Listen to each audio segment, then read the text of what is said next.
사랑 여러분, 인류 역사에 위대한 인물들이 있습니다. 하지만 우리에게는 우리 아버지만큼, 우리 어머니만큼 위대한 인물이 어디 있겠습니까?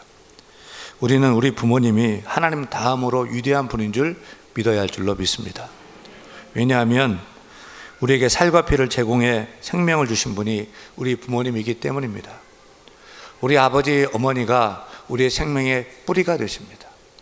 우리 부모님이 하나님의 대리자가 되셔서 우리를 낳으시고 입혀주시고 먹여주시고 씻겨주시고 보살펴주시고 가르치셔서 우리를 여기까지 이렇게 키워주신 줄로 믿습니다. 이렇게 위대한 분이 우리 아버지이고 우리 어머니인데 우리가 얼마나 복을 많이 받은 자들입니까? 이렇게 위대한 부모님께 이렇게 고백하면 좋겠습니다. 아버님, 어머님, 고맙습니다. 감사합니다. 존경합니다. 사랑합니다. 더욱 건강하십시오. 우리 앞뒤 좌우에도 우리 아버지, 어머니 같은 귀한 어르신들 똑같이 아버지, 어머니입니다.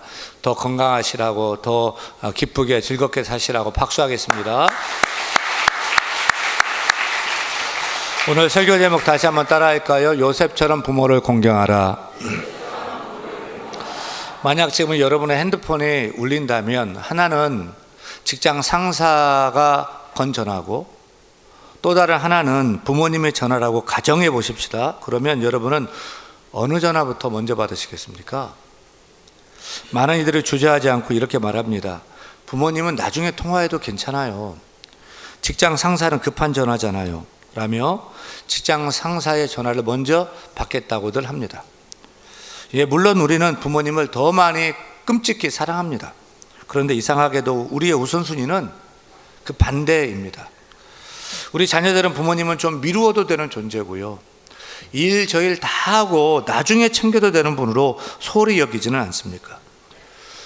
최근 조사를 보니까 현대인은 하루 평균 5시간 이상을 스마트폰을 사용한다고 합니다. 그러니까 하루 24시간 중에 5분의 1 이상이 핸드폰 본다는데 여러분은 정작 부모님을 얼마나 만나고 부모님과 대화하는 시간은 얼마나 되십니까? 핸드폰을 5분, 10분마다 우리가 확인을 하는데 부모님의 안부를 한 달에 몇 번이나 물어보십니까? 인스타그램에 유튜브에 카톡에 좋아요를 수십 개를 날리면서 부모님께 고맙습니다, 사랑합니다 라고 말하는데 인색하고 또 부끄러워하지는 않습니까? 여러분, 우리 이 땅에 살면서 바라는 두 가지의 소원이 있습니다. 우리는 첫째, 우리가 이 땅에서 잘 되기를 원합니다. 둘째는 건강하고 오래 살기를 원합니다. 그런데 하나님께서는 이 두 가지 복을 약속한 축복의 말씀이 있습니다. 바로 10계명 중에 5계명 내 부모를 공경하라는 말씀입니다. 신명기 5장 16절 말씀 이렇게 말하죠. 읽습니다. 내 부모를 공경하라. 그리하면 내 하나님 여호와가 내게 준 땅에서 내 생명이 길고 복을 누리리라. 10계명 가운데 유일하게 축복의 약속이 있는 말씀이 딱 하나 있는데 그 말씀이 부모 공경하라는 말씀이에요. 그러니까 부모를 공경하면 괜한 고생이다? 아니요. 땡 잡는 일이라는 것입니다. 이 땅에서 내가 잘 되고 네가 건강하고 장수하고 형통하게 될 것이다. 부모 공경은 자녀로서 마땅한 일인데 하나님이 그 일을 좋게 봐서 부모 공경하는 자녀에게 형통의 복을 주고 잘 되게 하고 건강도 주시고 장수하겠다 약속하고 계십니다. 여러분, 투자 대비 이보다 확실한 보상이 어디 있습니까? 효도는 부담이 아닙니다. 효도는 축복의 지름길입니다. 하나님의 축복의 약속을 여는 열쇠입니다. 혹시 사람에게는 보상받지 못할 수도 있겠죠. 그러나 하나님은 절대 잊지 않습니다. 하나님 부모 공경하는 자녀 책임져 주십니다. 인도해 주십니다. 보살펴 주십니다. 잘되게 형통하게 이끌어 준 줄로 믿습니다.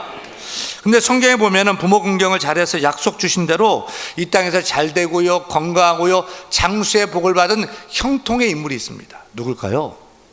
요셉입니다.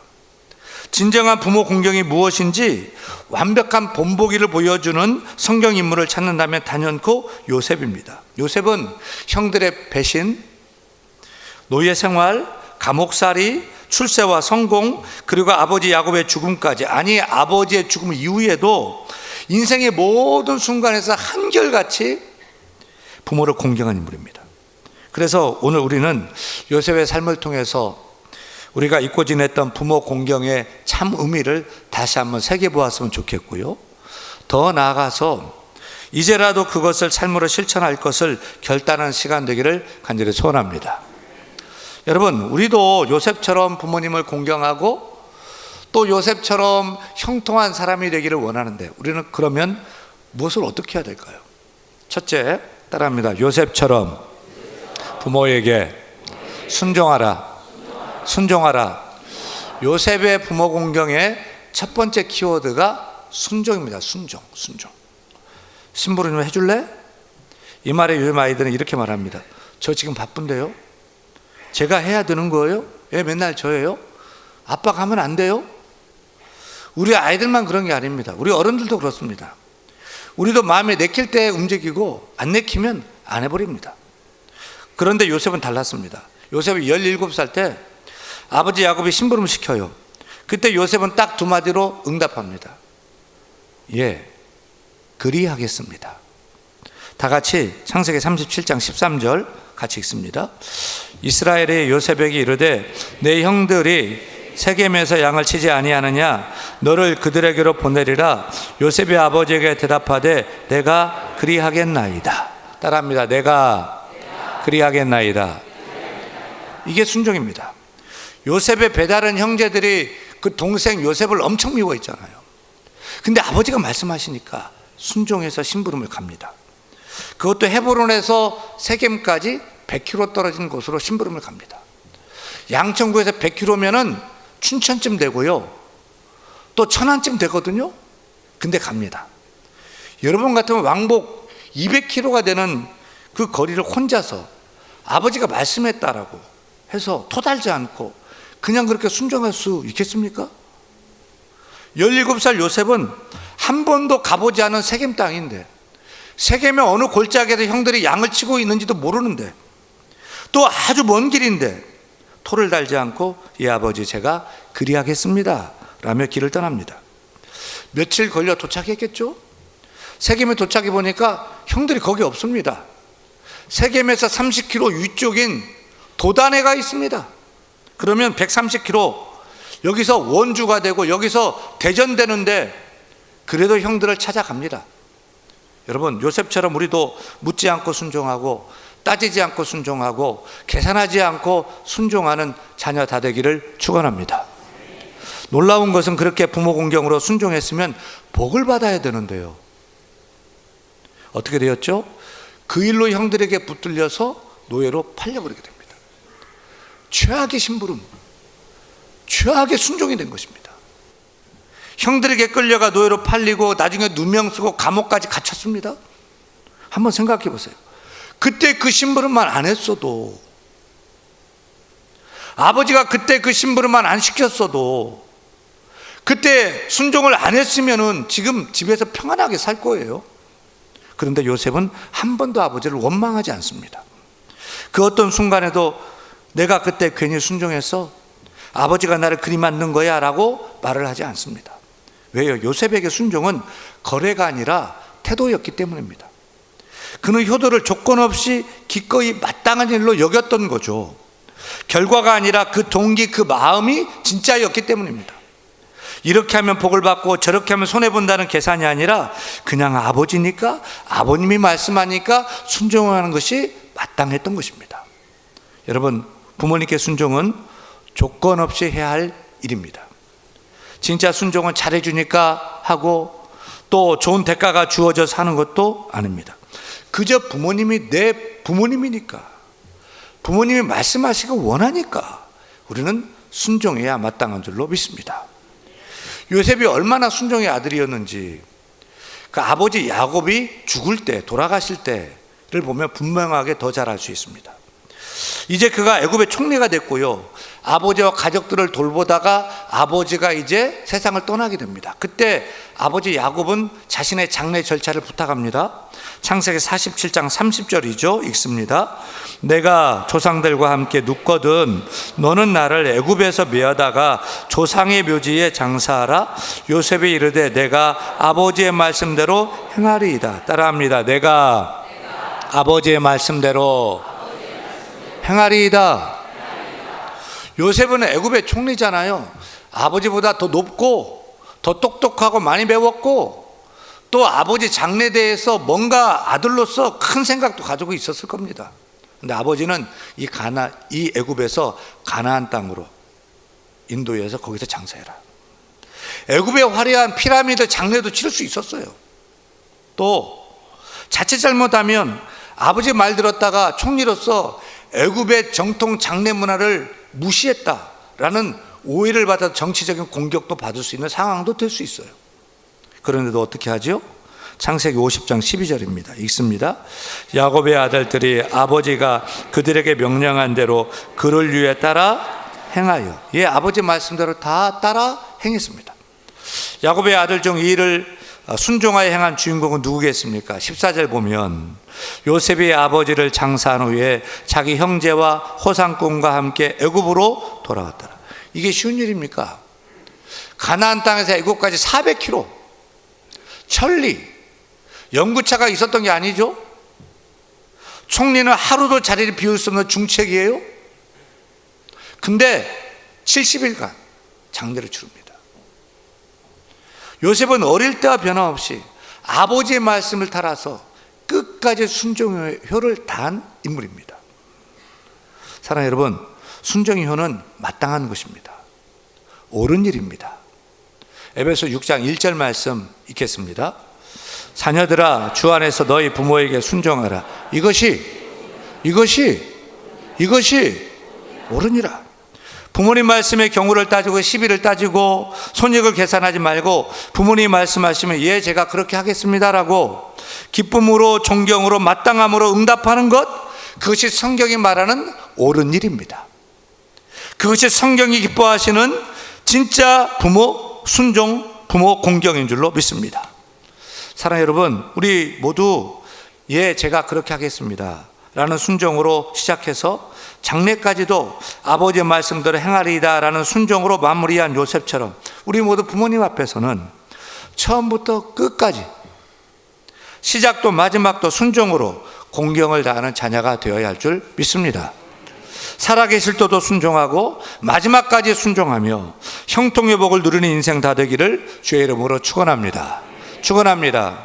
둘째, 따라합니다. 요셉처럼 부모를 봉양하라. 요셉의 부모 공경의 두 번째 키워드는 봉양입니다. 봉양. 창세기 45장 11절 읽습니다. 흉년이 아직 5해가 있으니 내가 거기서 아버지를 봉양하리이다. 그 결과로 창세기 47장 12절 읽습니다. 또 그의 아버지와 그의 형들과 그의 아버지의 온 집에 그 식구를 따라 먹을 것을 주어 봉양하였더라. 요즘 여기저기서 이런 말이 들려요. 부모님은 알아서 사셔야죠. 우리도 먹고 살기 힘들거든요. 용돈은 드릴 수 있어요. 그런데 모시는 일은 절대 못해요. 여러분, 효도가 내가 좋고 내가 내킬 때만 하는 선택이 되어버렸습니다. 봉양은 형편이 되면 여건이 되면 하는 일이 되어버렸습니다. 그런데 요셉은요, 애굽의 총리가 된 후에 제일 먼저 한 일이 무엇입니까? 아버지를 내 곁으로 모셔오리라. 그리고 봉양하리라 였습니다.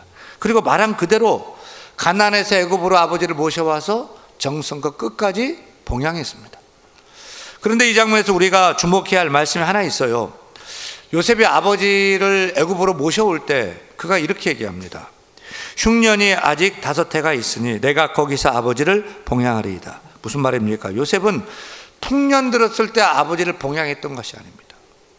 흉년 들었을 때, 흉년이 들었기 때문에 더 간절히 아버지를 봉양하려고 했던 것입니다.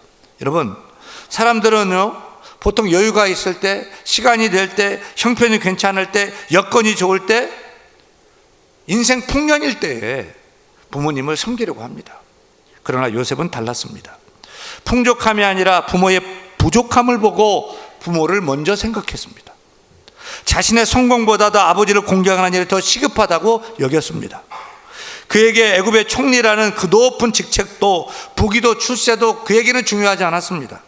그는 출세한 사람이 아니라 부모 공경이 우선인 사람이었던 것입니다. 봉양이란 돌봐드린다, 공급한다는 뜻입니다. 부모는 자식이 어렸을 때 먹여주고 입혀주고 시켜주고 용돈 주고 대학도 보내주고 장성하도록 돌보고 공급하였으니 부모가 늙으면 이제 자녀들이 부모를 먹여주고 입혀주고 시켜주고 용돈도 주고 노인대학도 보내주고 그 나머지 인생을 책임져야 할 줄로 믿습니다. 그런데 요즘은 거꾸로 부모가 죽을 때까지 자녀를 봉양하는 세상이에요. 황혼 육아 비율이 63.8%랍니다. 장성했는데 심지어 결혼했는데 부모를 계속 의존합니다. 재정적으로 독립하지 못합니다. 계속 달라고 합니다.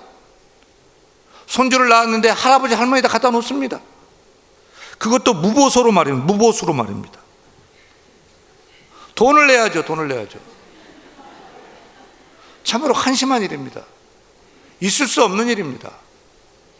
그렇게 돌봐주었는데도 부모님이 늙고 병들어 어쩔 수 없이 부모를 모시게 된 한 아들네가 있었습니다. 어느 날 인질범이 시어머니를 납치해 갔어요. 그리고 며느리에게 전화를 했어요. 너희 시어머니 내가 데리고 있다. 2천만 원 가져오면 풀어주마. 그때 며느리가 어림없는 소리 하지 말라. 네 마음대로 하거라. 그러자 인질범이 다시 협상 조건을 내걸었습니다.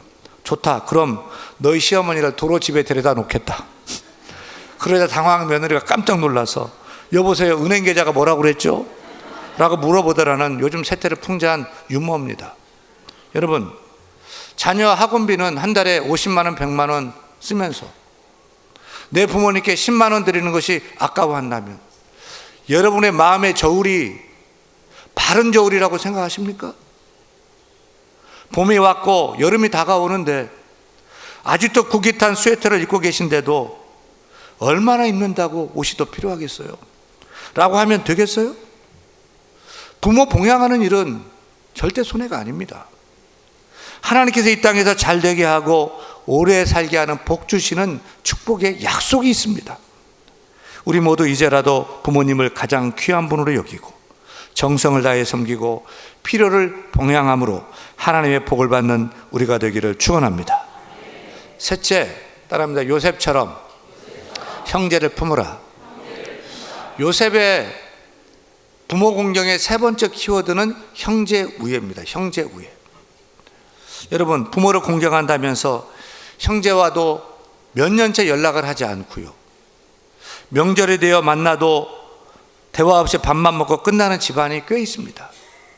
어머님 장례식 이후에 형제 간에 얼굴 보지 않는 사람들도 있고 그 인간은 내 동생이 아니야 라고 단절 선언한 사람도 있습니다. 여러분, 집에 돌아가셔서 부모님께 무엇을 바라십니까? 라고 물어보세요.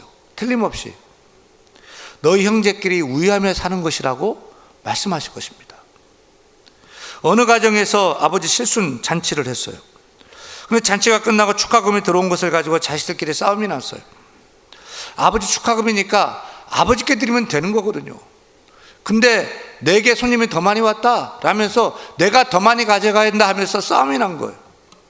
그래서 아버지가 보실 때 마음이 어떠했겠어요? 차라리 실순잔치 안 해주고 자식들이 우애하는 게 훨씬 낫죠. 실순잔치하고 싸우는 것보다 훨씬 더 낫다고 생각하지 않으시겠습니까? 여러분, 부모님의 가장 큰 아픔은 자녀들 간의 불화입니다. 불화. 따라서 부모를 가장 기쁘게 할 공경은 형제 간에 서로를 품고 우애하는 일인 줄로 믿습니다. 아버지 야곱이 세상을 떠나시고 요셉의 형들은 요셉을 자신들이 노예로 팔은 죄가 있잖아요. 아버지가 죽고 동생이 권력이 있는데 자신들을 막 죽일 것 같은 두려움에 덜덜 떨고 있을 때 요셉은 어떤 해명도 요구하지 않고 사과도 요구하지 않고 조건도 달지 않고 이렇게 말합니다. 창세기 50장 21절입니다. 당신들은 두려워 마소서, 내가 당신들과 당신들의 자녀를 기르리이다. 요셉은 조건 없이 용서하고 형제들을 끝까지 지극정성으로 섬겼습니다. 왜 그렇게 했죠? 형제들은 아버지 야곱이 요셉에게 남겨준 유산이었기 때문입니다.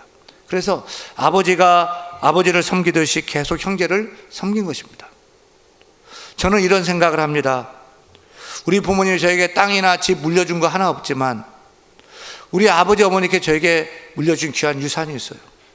형제예요, 형제들. 저기 형이 있거든요. 우리 누나들이 있거든요. 아버지 어머니가 저에게 남겨주신 귀한 유산입니다. 설령 아버지가 이 땅을 떠나셨어도, 어머니가 이 땅을 떠나셨어도 우리는 계속 효도할 수 있습니다. 아버지 어머니의 살과 피를 물려받은 그 분신인 그 형제 자매를 계속 섬기고 사랑하는 것, 부모 공경인 줄로 믿습니다. 여러분, 형제 후에 형제 자매 간의 화목이야말로 최고의 부모 공경인 줄 믿으시기를 축원합니다. 사랑하는 여러분, 부모 공경은 선택이 아닙니다. 하나님의 명령, 계명입니다. 그 계명에는 놀라운 약속이 붙어 있음을 기억하십시오. 이 땅에서 내가 잘 되고 내 생명이 길리라. 요셉은 그 말씀을 삶으로 살아낸 사람입니다. 어릴 적 심부름할 때도, 애굽의 총리가 되었어도, 아버지가 죽고 난 다음에도, 장래 앞에서도 끝까지 순종했습니다. 정성껏 봉양했습니다. 형제들을 섬기고 품었습니다. 사랑하는 여러분, 요셉처럼 우리도 부모님께 순종합시다. 계산하지 말고 따지지 말고, 예, 제가 그렇게 하겠습니다. 순종하십시다. 우리도 요셉처럼 부모님을 정성껏 봉양합시다. 여유가 있든 없든, 아니 흉년이 왔기 때문에, 더 어렵기 때문에 기꺼이 더 모시고 책임지고 마음을 다해 돌보십시다. 그리고 요셉처럼 형제를 품고 섬깁시다. 형제를 미워하면서 어떻게 부모님을 공경한다고 말할 수 있겠습니까? 형제를 용서하고 이해하고 화목함으로 부모의 유산을 지켜내십시다. 사랑하는 여러분, 우리의 마음을 이 시간 정하고 결단해야 됩니다. 그래, 나도 요셉처럼 부모님을 공경하리라. 나도 요셉처럼 순종하리라, 봉양하리라, 형제를 섬기리라 라고 결단해서 이 약속 위에 부어준 하나님 놀라운 축복을 다 받아 누리는 우리 모두가 되기를 간절히 축원합니다. 축원합니다.